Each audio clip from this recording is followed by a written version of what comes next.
Hello dear students, आप सभी polytechnic counselling का इंतज़ार कर रहे हैं। ऑफिशियल नोटिफिकेशन फ़िलहाल रिलीज़ नहीं हुआ है, लेकिन बहुत जल्द इसके रिलीज हो जाने की संभावना है। आपके कमेंट्स को देखकर मुझे लगा कि बहुत सारे डाउट्स आप लोगों के मन में हैं और ये डाउट्स बने रहें तो आपको आगे काउंसलिंग और एडमिशन में दिक्कत हो सकती है। इसलिए मुझे ज़रूरत महसूस हुई कि एक वीडियो काउंसलिंग से पहले बनाऊं, जिसके हेल्प से आप अपने कन्फ्यूज़न क्लियर कर सकें।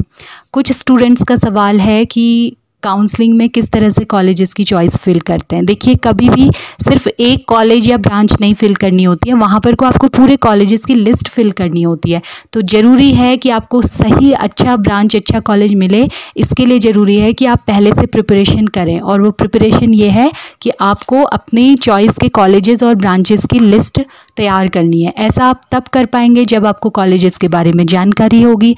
तो वो जानकारी आपको कैसे मिलेगी वो मैं आगे बताऊंगी। जीप के ब्रोचर से आप वो जानकारी कलेक्ट करेंगे। तो जैसे ही आप वो जानकारी कलेक्ट करते हैं, आपको सबसे पहला काम ये करना है कि आपको एक लिस्ट तैयार कर लेनी है अपनी चॉइस के हिसाब से। और काउंसलिंग के समय किसी की बातों में ना आकर, किसी के कहने पर सिर्फ सुनकर चॉइस फिल नहीं करनी है, बल्कि सोच समझकर ये चॉइस आपको फिल करनी है। आपने अगर चैनल को अभी तक सब्सक्राइब नहीं किया है तो इस तरह के इम्पॉर्टेंट अपडेट्स पाने के लिए नीचे दिए हुए रेड सब्सक्राइब के बटन को प्रेस कर दीजिए और ज़्यादा से ज़्यादा स्टूडेंट्स के साथ इसे शेयर भी कीजिए, क्योंकि मेरा मकसद है कि मैं आप लोगों की ज़्यादा से ज़्यादा हेल्प कर पाऊँ। तो बढ़ते हैं आगे। मैं आ गई हूँ अपने मोबाइल की स्क्रीन पर। सबसे पहले आपको यहाँ पर टाइप करना है ubter.in।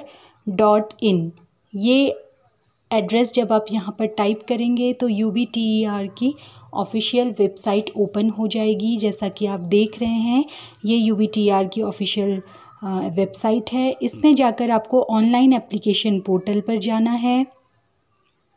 और जैसे ही ये पोर्टल आपका ओपन होता है, देखिए यहाँ पर को आपको दिखाई देगा डाउनलोड फुल ब्रोचर। तो आप इस ब्रोचर को डाउनलोड कर लीजिए। अगर आपने अभी तक ब्रोचर डाउनलोड नहीं किया हुआ है तो आपके सारे डाउट्स इस ब्रोचर की हेल्प से क्लियर हो सकते हैं। तो ब्रोचर डाउनलोड हो रहा है यहाँ पर। तो देखिए, ये ब्रोचर आपका ओपन हो गया है। संयुक्त प्रवेश परीक्षा पॉलिटेक्निक्स 2020। यहाँ पर आपको बहुत सारी डिटेल्स मिल जाएंगी। सबसे इम्पॉर्टेंट है, देखिए यहाँ पर आपको इंस्टीट्यूट नेम और ब्रांच कोड गिवन है। आपको किसी भी इंस्टीट्यूट में कौन कौन सी ब्रांच रन हो रही हैं, ये सारी इन्फॉर्मेशन यहाँ पर दी हैं। यहाँ पर कोड दिए हुए हैं और इसके एंड में यहाँ पर आपको दिया होगा कि कौन सा कोड किस ब्रांच के लिए है। जैसे 1 केमिकल इंजीनियरिंग के लिए है, 2 सिविल इंजीनियरिंग के लिए हैं। तो इस तरह से आपको ब्रांचेस के कोड गिवन हैं। इसके अलावा यहाँ पर आपको रिजर्वेशन की सारी जानकारी भी दी हुई है, इसे भी आप देख सकते हैं। तो ये पहली चीज़ आपको यहाँ से देखनी है। ब्रोचर से सारी डिटेल्स आप देख सकते हैं कि आपकी कौन सी ब्रांच किस कॉलेजेस में चल रही हैं। तो इसको देखकर आपको अपनी पसंद की ब्रांच की एक लिस्ट बनानी है। ये आपको लेनी है ukcounseling.nic.in की वेबसाइट से। तो मैं यहाँ पर टाइप करूँगी UK काउंसलिंग। ये मैंने पहले ओपन किया हुआ है तो ये आ गया है ukcounseling.nic.in।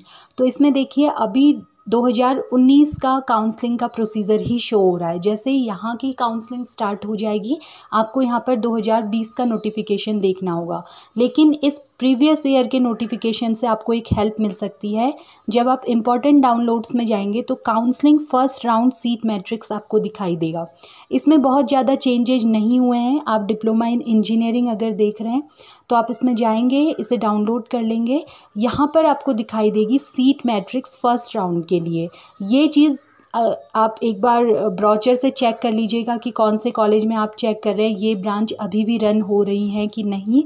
वैसे ज़्यादा चेंजेस इसमें नहीं होंगे। तो देखिए, इसमें आप फर्स्ट राउंड में जो सीट मैट्रिक्स है ये इस बार भी ऐसे ही रहेगी। इसमें सब गिवन होगा। देखिए कौन से कॉलेज में, जैसे सेकंड वाला मैं लेती हूँ गवर्नमेंट पॉलिटेक्निक बाड़े छीना, सीटें हैं। और फ्रीडम फाइटर्स की कितनी हैं, हैंडीकैप्ड की कितनी है, फिजिकली हैंडीकैप्ड, SC की 3 सीट्स हैं। इस तरह से पूरा रिजर्वेशन के साथ सीट मैट्रिक्स दिया हुआ है कि किस कैटेगरी के लिए कितनी सीट्स हैं। तो इससे भी आपको हेल्प मिल सकती है ये देखने में कि कौन से कॉलेज में आपकी पसंद की ब्रांचेज़ हैं और कितनी सीट्स हैं। तो जब आप कॉलेजेस की डिटेल्स देख लेते हैं, कौन से कॉलेज में कौन सी ब्रांच चल रही है, अब आपको किस आधार पर अपनी लिस्ट बनानी है। पहली चीज़ हो सकता है कि आप केवल ये देखना चाहते हैं कि जो भी अच्छा कॉलेज है आप वहाँ पर एडमिशन ले लेंगे, तो उसके लिए मैंने आपको टॉप 10 कॉलेजेस की लिस्ट बताई है। बाकी आप जो भी कॉलेज है, जीपी गवर्नमेंट पॉलिटेक्निक, जीपी शुरू में लिखिए और अल्मोड़ा, जीपी अल्मोड़ा सर्च कीजिए, आपको गूगल पर उसकी वेबसाइट मिल जाएगी। उस पर आप जाकर देख सकते हैं कहाँ कितना स्टाफ है, क्या क्या फैसिलिटीज़ वहाँ पर है, प्लेसमेंट की क्या स्थिति है। इस तरह से हर कॉलेज के बारे में आप जानकारी ले सकते हैं। दूसरी चीज़, आप ब्रांच के बेसिस पर अगर अपनी लिस्ट बना रहे हैं तो जब आप काउंसलिंग करते हैं, मान लीजिए आपने ऊपर सिविल इंजीनियरिंग चॉइस भर दी, उस केस में आपको सिविल इंजीनियरिंग के सारे कॉलेज दिखा देगा, तो आपको पहले से मालूम होना चाहिए कौन सा कॉलेज अच्छा है। तीसरा हो सकता है कि आप अपने स्कूल या अपने घर से नियर बाय कॉलेज लेना चाहते हो, तो उस केस में आप अपने आसपास जो भी कॉलेजेस हैं उनके बारे में इस कॉलेजेस की लिस्ट से पता कर सकते हैं, जो कि ब्रोचर में दी हुई है, और उनकी वेबसाइट में जाकर बाकी डिटेल्स देख सकते हैं। तो पहला सबसे इम्पॉर्टेंट काम आपको ये करना है कि आपको अपने लिए एक चॉइस लिस्ट तैयार कर लेनी है। इसके बाद कुछ इम्पॉर्टेंट पॉइंट्स डिस्कस करूँगी। वही नहीं मेरा अच्छा। अब मैं आ गई हूँ 2019 के काउंसलिंग के नोटिफिकेशन पर। ये पिछले साल का नोटिफिकेशन है, लेकिन आपको इससे कुछ इम्पॉर्टेंट चीज़ें मालूम चल सकती हैं। जैसे यहाँ पर फर्स्ट, सेकंड और थर्ड चरणों में काउंसलिंग का नोटिफिकेशन जारी हुआ है, इसी प्रकार से इस बार भी आपकी 3 काउंसलिंग होंगी। पहली काउंसलिंग में सारे के सारे कैंडिडेट्स जिन्होंने एग्ज़ाम दिया है वो सभी इसमें अप्लाई कर सकते हैं।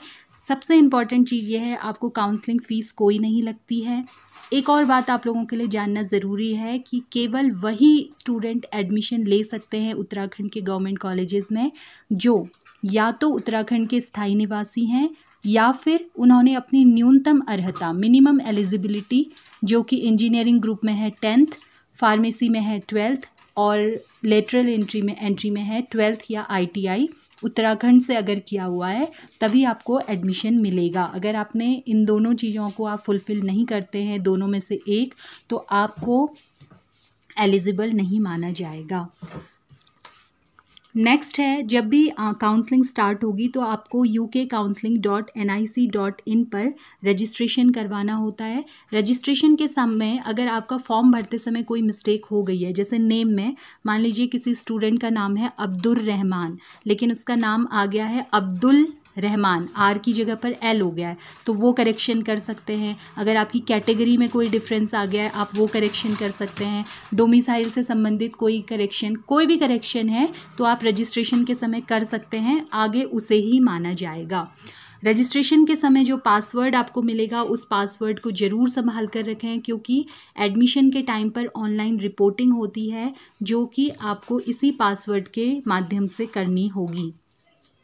जब आप अपनी चॉइस लिस्ट भर लेते हैं तो उसके बाद आपको अलॉटमेंट लेटर मिलता है, जिसे आपको प्रिंट कराकर अपने पास रखना है। उसके बाद आपको जितने भी इम्पॉर्टेंट आपके सर्टिफिकेट्स हैं वो सभी ओरिजिनल और उनकी अटेस्टेड फ़ोटोकॉपी और 2 फ़ोटो के साथ एडमिशन के लिए कॉलेज में जाना होगा। आपके अलॉटमेंट लेटर में लिखा होगा कि आपको कौन से सर्टिफिकेट्स लेकर जाने हैं। मैं बाद में इस पर एक सेपरेट वीडियो भी बना दूँगी।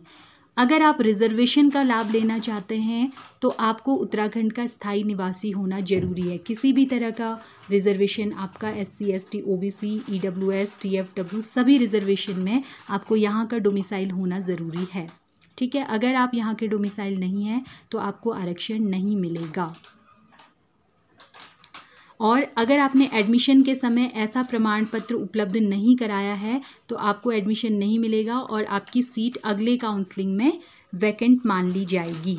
तो इसलिए एडमिशन के समय आपको कास्ट सर्टिफिकेट, डोमिसाइल सर्टिफिकेट और इनकम सर्टिफिकेट जो 4.5 लाख से कम होनी चाहिए आपके पिता की, वो आपके पास होना चाहिए। ठीक है। अच्छा, नेक्स्ट चीज़ है कि आपको जब आप अपनी चॉइस फिल कर रहे हैं तो एक ट्यूशन फ़ी वेवर स्कीम होती है TFW, जिसके क्रम में आपको 8,000 रुपये जो ट्यूशन फ़ीस होती है वो माफ़ होती है। तो आपको जो भी आप अप्लाई कर रहे हैं जिस भी ब्रांच के लिए, उसमें पहले आप TFW अप्लाई कीजिए, फिर उसी की नॉर्मल सीट भी अप्लाई कीजिए। तो अगर TFW मान लीजिए पित्थू वाला में मैकेनिकल, पहले आप डालेंगे TFW, फिर पित्थू वाला में मैकेनिकल नॉर्मल, तो TFW अवेलेबल होगी तो वो मिलेगी, अदरवाइज़ फिर आपको नॉर्मल सीट मिलेगी। तो सभी के लिए आपको दोनों चीज़ें अप्लाई करनी चाहिए। ukcounseling.nic.in पर ये वेबसाइट का ऑफिशियल नोटिफिकेशन जारी हो जाएगा। इसके अलावा जो ग्रुप ए के स्टूडेंट्स हैं लेटरल एंट्री वाले, उनको एक चीज़ बहुत ज़्यादा ध्यान में देख लेनी है कि वो जिस भी ब्रांच के लिए एलिजिबल हैं, क्या वो उसी से रिलेटेड ट्रेड में ITI उन्होंने पास किया है या नहीं। तो इसे भी आप क्रॉस चेक कर लीजिए ब्रोचर से, ब्रोचर में ये सारी चीज़ें गिवन हैं। तो ये थी काउंसलिंग से पहले जो बातें आपको ज़रूर जान लेनी है। अगर आपने यहाँ कोई मिस्टेक कर दी तो आपका एडमिशन कैंसिल भी हो सकता है। नेक्स्ट वीडियो में हम बात करेंगे, जैसे ही काउंसलिंग का नोटिफिकेशन आएगा मैं कोशिश करूँगी एक लाइव काउंसलिंग आप लोगों को अवेलेबल कराने की, और उससे रिलेटेड ज़रूरी बातों के बारे में हम नेक्स्ट वीडियो में बात करेंगे। तो मिलते हैं नेक्स्ट वीडियो में। Thanks for watching the video.